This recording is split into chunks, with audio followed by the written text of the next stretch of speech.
You're listening to Welcome to Eloma, a podcast for highly ambitious dreamers who get shit done.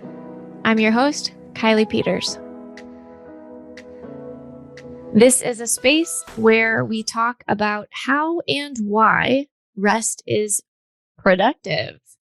As entrepreneurs, we tend to be high achievers. We have millions of ideas. We tend to run 1,000,000 miles an hour, and then we crash.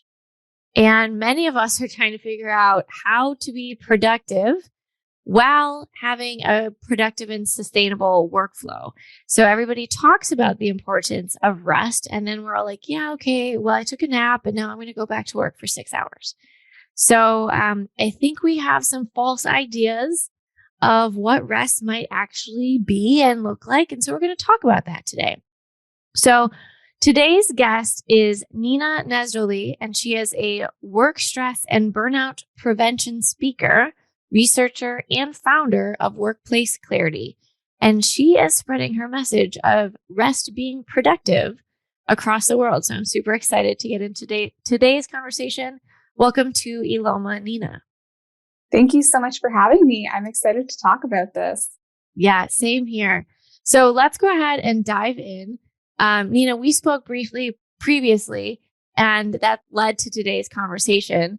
Tell us why and how is rest productive, and why do entrepreneurs need to get over themselves and take this seriously? Ultimately, rest is productive in a few different ways. First, your brain and your body have a finite capacity for productivity. You can only focus and be productive for so many hours in a day. And even if you love your job, which is often the case with entrepreneurs, work is still depleting.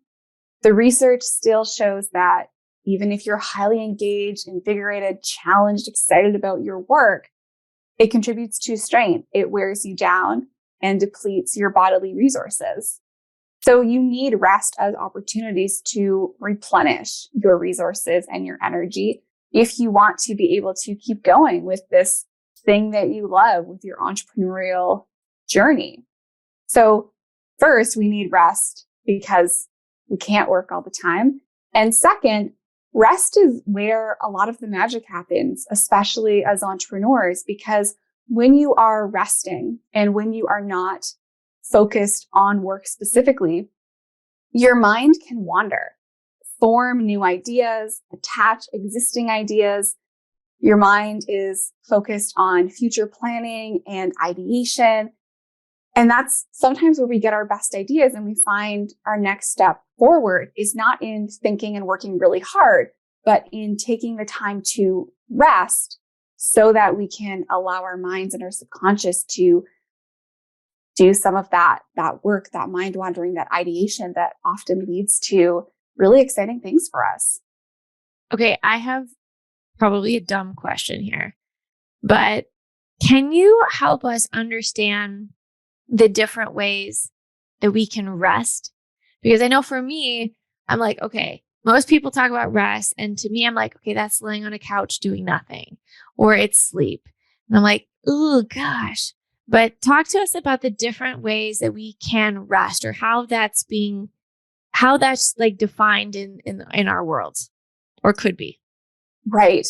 So rest itself, I don't think has a super specific definition. Like there's no one right way to rest. Yeah. Within the work, stress, and burnout prevention literature and science, some things get defined a little bit more specifically. So two elements that I consider very important and distinct are stress relief and work recovery.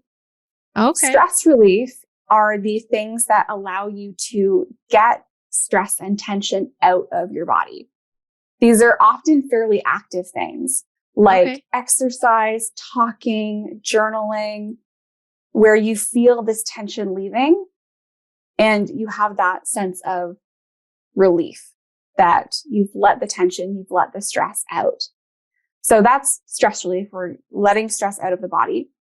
Work recovery, and there's a huge body of research on this, Work recovery experiences are when you are protecting your resources for yourself and you're no longer investing yourself in work. So recovery includes detaching about work so that you're not thinking about it anymore. You're not giving your energy there. Relaxing. So you're in a state where your nervous system is not very active. You're just chilling. That's where the lying on the couch that you mentioned comes in. Mm-hmm. Sometimes we do just want to relax.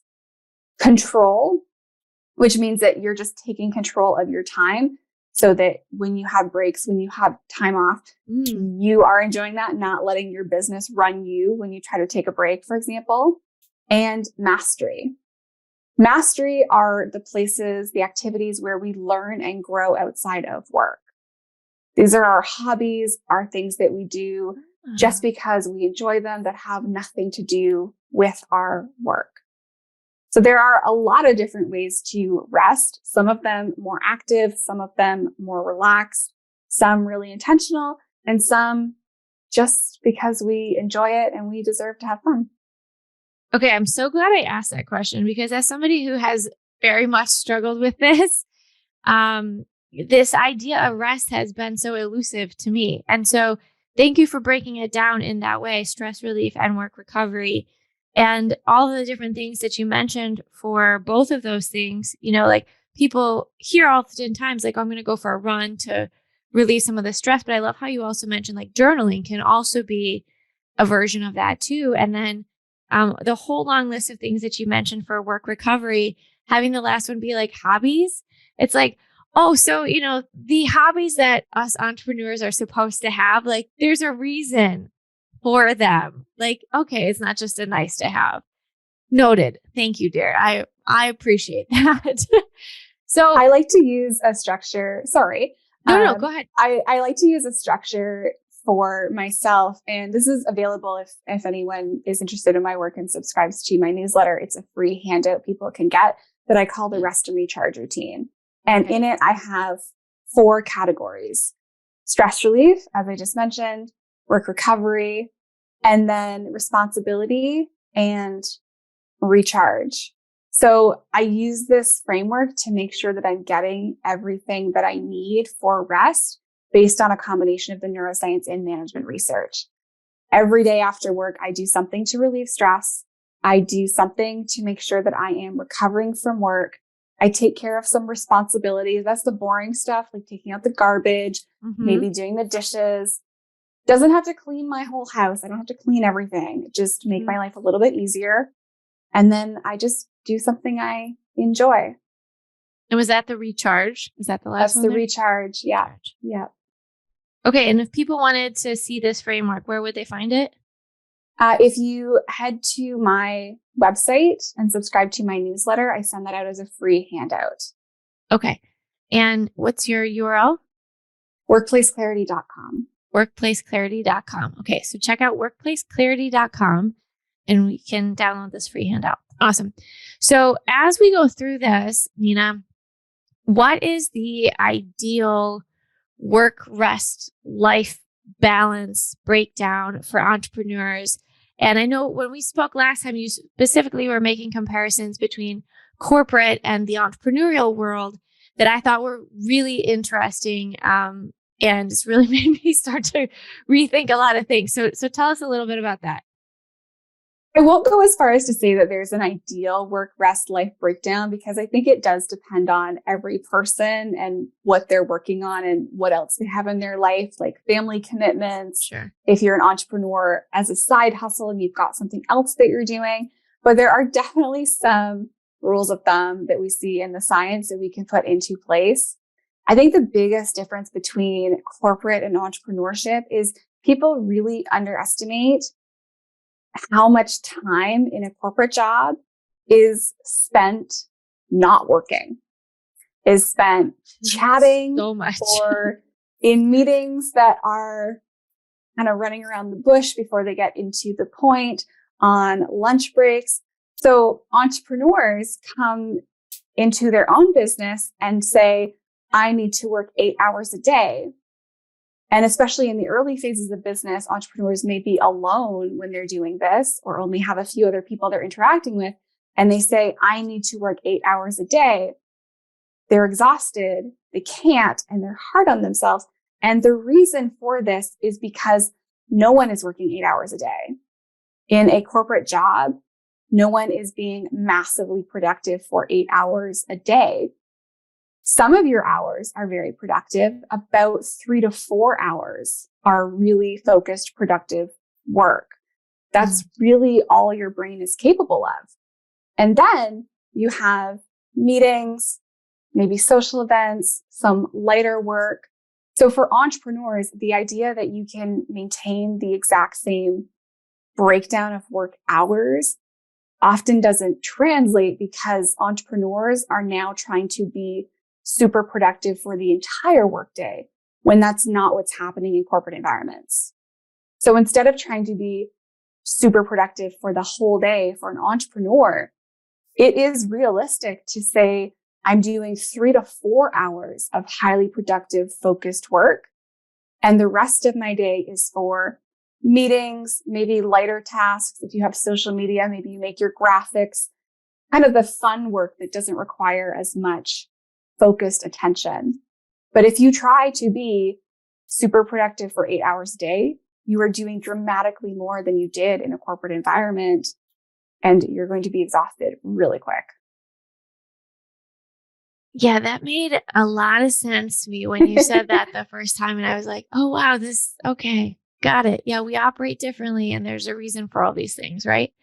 So for any other entrepreneurs out there who are like, oh, crap, listening to this, talk to us a little bit about some quick wins. We always love, as humans, we always love quick wins. As entrepreneurs, we also love quick wins. Talk to us about some quick wins we can start putting into place for ourselves now that can start making a little bit of a difference. I'll share 2, one for each of the categories of rest we were talking about earlier, stress relief and recovery. First is to incorporate stress relief at all into your day. We often act like we have to wait until everything is done to relieve stress, like we need to get through our whole to-do list. We need to wait until things calm down. But relieving stress helps us tackle our work days and our to-do lists. So instead of waiting, put it into the day, even if it's just a few minutes. Journal or just scribble when you take a lunch break. Go for a 5 or 10-minute walk. Just have a dance party in your kitchen. At least once a day, preferably a few times a day, do something to relieve tension, to relieve stress, and just let that tension out. So even just in bite-sized pieces? Preferably in bite-sized pieces. Okay. Stress relief only takes a few moments. If you go out for a workout and you go do your workout for an hour or 2 hours, you've gone long past what needs to be done to relieve stress. Like, you're working out because you want to work out then. Yes, it will increase endorphins. It will increase your energy. It will do all of these things. But to have the tension relief and the stress relief part of it only takes a few minutes. So if we insert that into our day, we're stopping stress from building up in our bodies. What about laughter? Is that considered a form of stress relief? It is. The challenging thing with laughter is you have to be laughing really hard. Okay, so it's if you're just like kind a belly of giggling, it's got to be a really full belly laugh, which I find is tricky to construct within your day. Like, to say, I'm going to do a full belly laugh. Now I'm going to laugh really hard and it's going to be real. Whereas sitting down to journal for 1 page or do a little dance party or something like that, you're going to be able to do it. You can control that outcome. Okay. Got it. I love it. Exactly. Okay. What's the second one? Second set of quick wins is sensory cues. Oh. So when I talked about work recovery experiences earlier, I mentioned that one of them was detachment, when you stop thinking about work. I find people really struggle with this, especially people who work from home, which entrepreneurs are often doing. Or in the case of entrepreneurs, you just feel like you're responsible for everything all the time. It's very hard to shut off. So a quick win to help detach from work is to leverage sensory cues. Your brain loves patterns and associations. It will pair two things together over time, and it does this so that it can predict what's going to happen. So when you hear an alert on your computer that reminds you of work, your brain is trying to now make predictions. What's going to happen? We're going to do work. So if you take a look at sensory information, what you see, smell, taste, hear, and even feel the clothes on your body that you associate with work versus that you associate with personal time, you can create differentiations between those.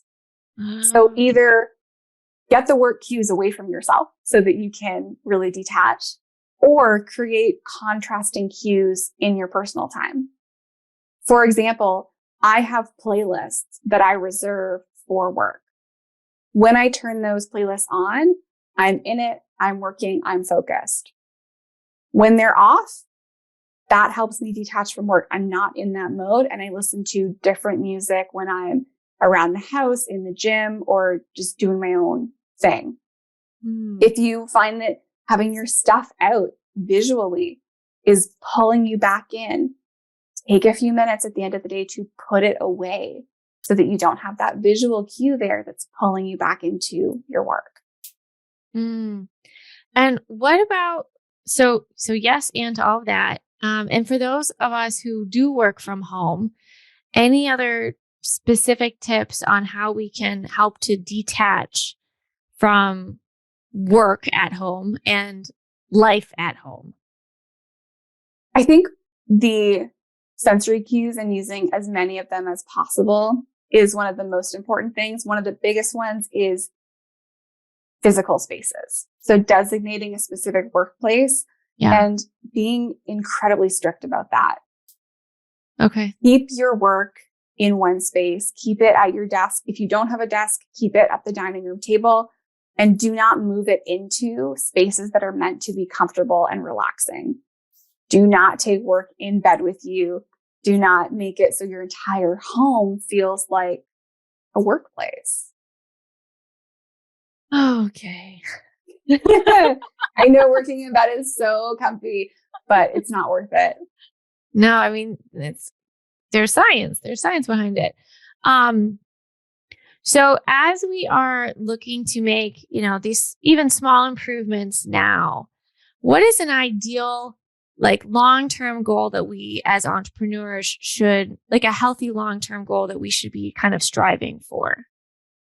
In the long term, I think the aim is to create a schedule, a life, a setup where you are not constantly falling into this trap of feeling like you just need to survive it. Like, I just need to make it until I just need to get through this. I just need to last, because that is what is going to lead to burnout. We can go over the signs of burnout, but I think catching it before it happens is ultimately more important. And if we are living in this constant state of, I'm waiting for things to slow down, I just need to make it through this period, I just need to make it through this quarter, that means you're overcapacity, you're overextended, and it's not sustainable in the long term. So the goal is to get to a place where, rather than feeling like you need to survive periods of your life and your business, you can enjoy them. Your life is not on the other side of some accomplishment or of some milestone in your business. This is it.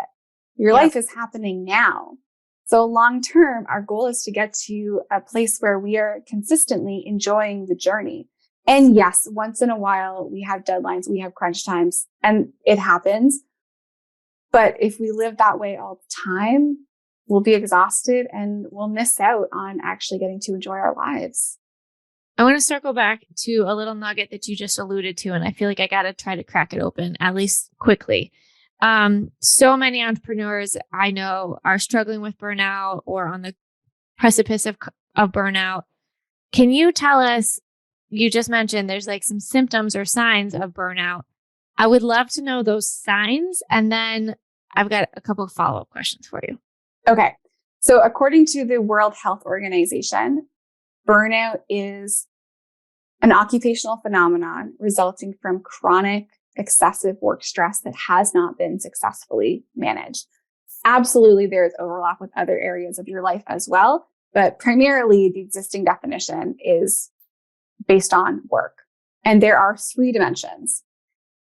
The first is exhaustion, emotional exhaustion. So you're feeling completely run down, completely depleted. You're so tired that you go to bed at night, you wake up in the morning, it's like you didn't even sleep. Like it doesn't seem to help.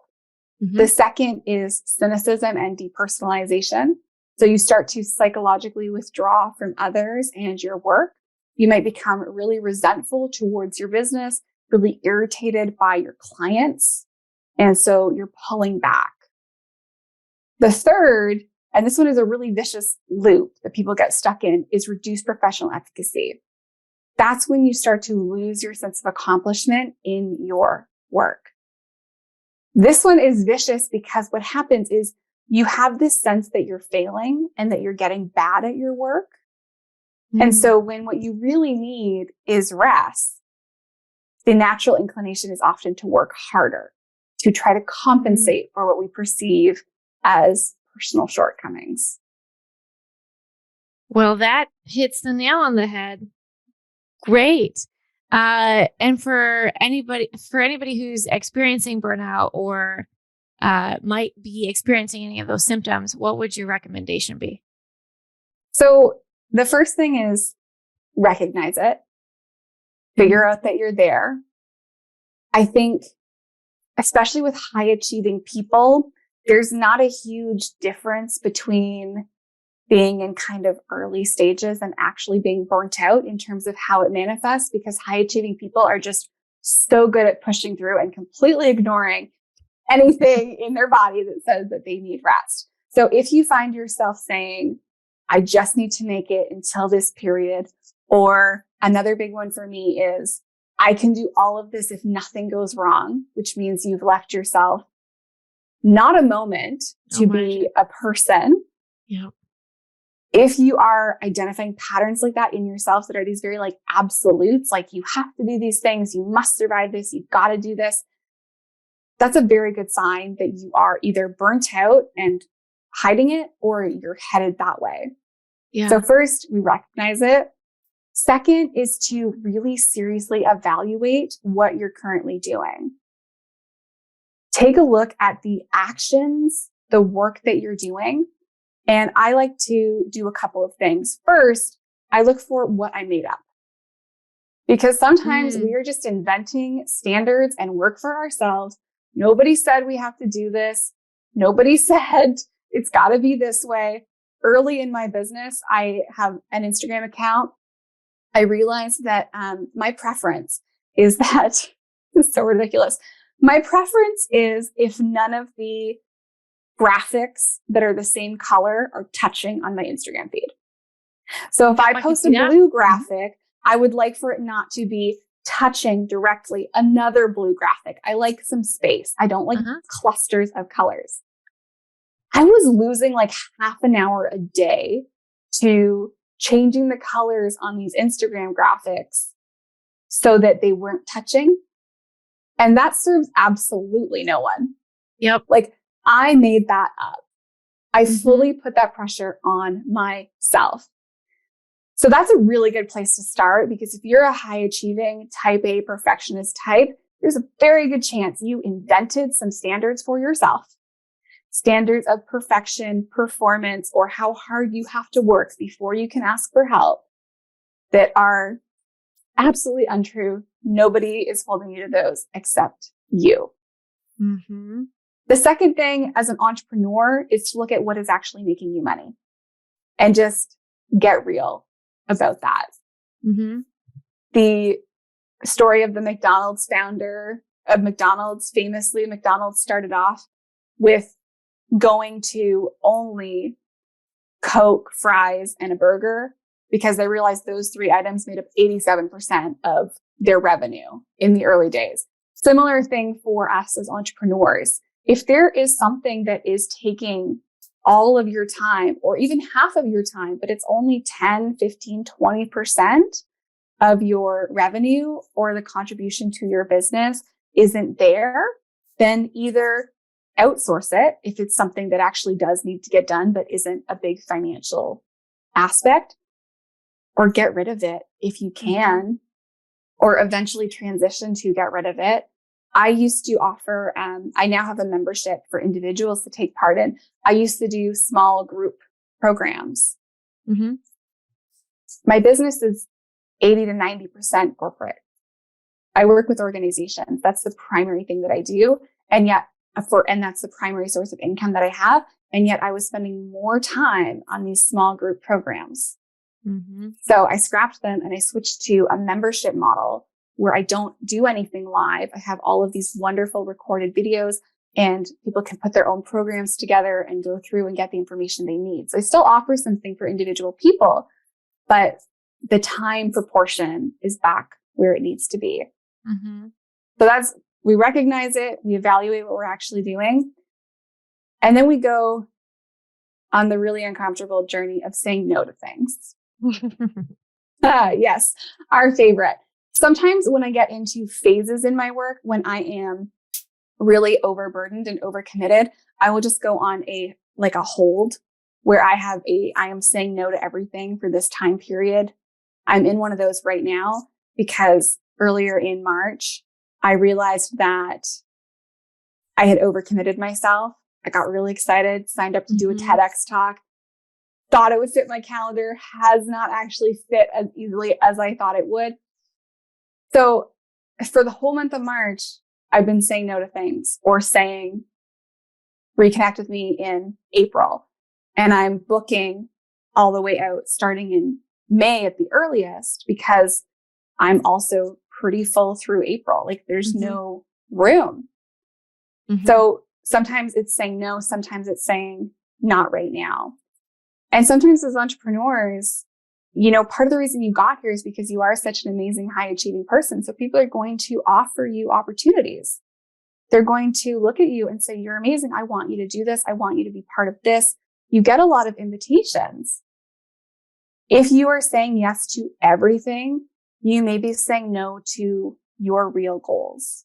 Mm-hmm. So it's a matter of getting really real with yourself about what actions are actually contributing to my goals versus what sounds cool or makes me feel special or sounds really impressive. Mm-hmm. Okay, I have one more follow-up question for you on this. Just because somebody had recently said to me a very alarming stat of when somebody gets burned out, it takes years for them to actually recoup. And so I'm going to ask you, how long does it take somebody to recoup from burnout? And I'm hoping that you're not going to say years. I'm not going to say years. Okay, good. I have seen that. I'm going to say myth all over social media. The research shows as little as a few weeks up to many years. The many years situations are often when we've hit fully clinical burnout. And that's a different extreme than this more, I'm going to call it a day-to-day version of burnout that a lot of people are experiencing. Mm-hmm. If you remain in a state of burnout for a really long time, the problem is that the stress systems in your body become dysregulated. So your cortisol is not functioning properly. Your nervous system is not functioning properly. That takes an incredibly long time to heal. And if it's gotten really bad, people may be experiencing all kinds of other sickness and ailments that is hard to recover from. But if you are just a person who has gotten kind of a more day-to-day burnout, you're not hospitalized, you're not incredibly sick, you're just overcommitted, exhausted, and cranky, it can take, I think, in one experimental study I read where they did some interventions, it was as little as 10 to 11 weeks. Okay, so still a couple months. So there's a huge range here, but it's not a 3 or 5 year minimum. Okay. All right. Well, that's a little encouraging. What is so important to you about doing this work and spreading this message, especially to entrepreneurs?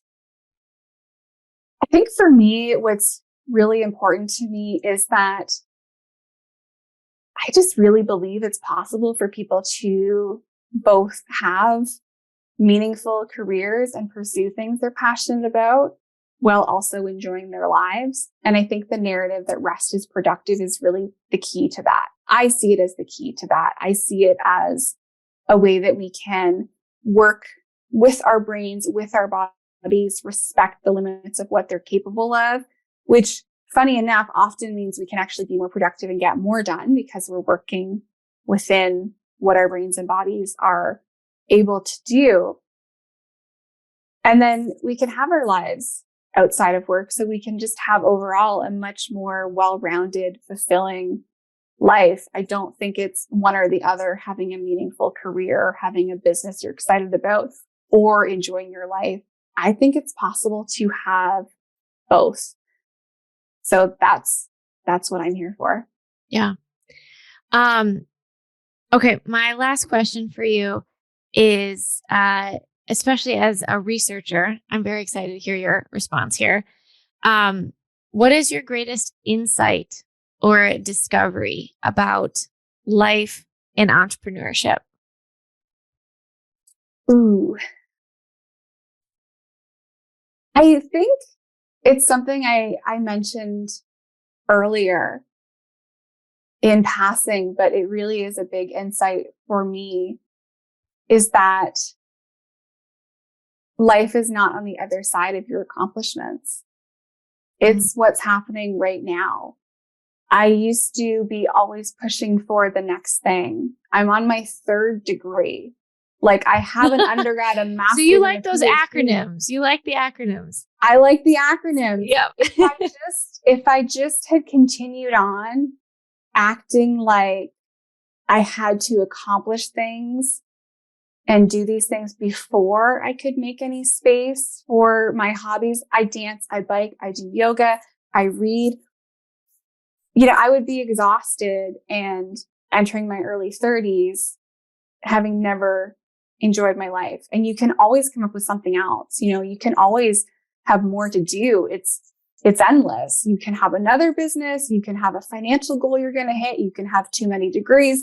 You can have all these different things that you're doing. So if you act like you have to achieve something before you can enjoy your life, that's miserable. It's miserable. I think it starts because there are phases in your life, especially when you're young, and especially depending on the socioeconomic status that you grew up with, where sometimes there are those early phases where you are pushing to get to safety or some financial security. Sure. But once you have those things, what are you working for if you're not enjoying the life you have now? Yep. Mic drop. Well done. Well done. Nina, I feel like I could pick your brain for like a few more hours, but I know you're a busy lady, so I don't want to steal any more of your time. But thank you so much for sharing all of your wisdom and knowledge with us. I'm taking copious notes over here. Thank you so much.